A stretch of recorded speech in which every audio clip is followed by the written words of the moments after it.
50 വർഷം മുമ്പേ തെക്കേക്കരയിലെ ജീവിതം എന്ന് പറഞ്ഞാൽ അന്നത്തെ ആ നാട്ടിലെ ടെറസിട്ട വീട് എന്ന് പറഞ്ഞാൽ പ്രമാണിമാരുടെ ആയിരിക്കും.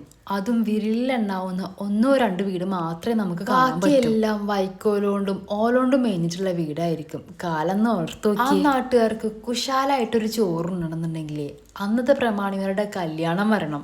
എന്നാലേ അവിടെ ഉള്ളവരെ ഇറച്ചി മീനൊക്കെ കൂട്ടും. അങ്ങനെ അന്നത്തെ കാലത്ത് തെക്കേക്കര ഇളകി മറിച്ച ഒരു കല്യാണമായിരുന്നു അന്നാട്ടിലെ പ്രമാണിയായ മൂസക്കുട്ടിയുടെ മോളെ കല്യാണം. അന്നത്തെ കാലത്ത് തന്നെ ഒരാഴ്ച നീണ്ടുന്ന കല്യാണമായിരുന്നു. അന്നാട്ടിൽ ആർക്കും മറക്കാൻ പറ്റാത്തൊരു കല്യാണം. പണം ഉണ്ടെങ്കിൽ പത്രാസ് കാണിക്കാൻ ആർക്കും പറ്റുമല്ലോ, കാണിക്കേണ്ടവരൊക്കെ കണ്ട് കാണിക്കട്ടെ എന്നായിരുന്നു അന്ന് അയൽവാസികളുടെ നാട്ടുകാരുടെ ഒക്കെ കുശലം പറച്ചല്ലേ. തെക്കേക്കാരുടെ ഒരു ഉത്സവമായിരുന്നു ആ കല്യാണം. ഒരാഴ്ചയാണ് കുശാലായിട്ട് അവരൊക്കെ കല്യാണ ദിവസം ആരും കാണാത്ത ഭക്ഷണമായിരിക്കണം വിളമ്പേണ്ടതെന്നായിരുന്നു മൂസക്കുട്ടിയുടെ മറ്റൊരു പദ്ധതി. ബിരിയാണിക്ക് അന്നേ അച്ചാറ് മാങ്ങച്ചോറോ നാരങ്ങൊന്നും ആയിരുന്നില്ല, ചിക്കനായിരുന്നു.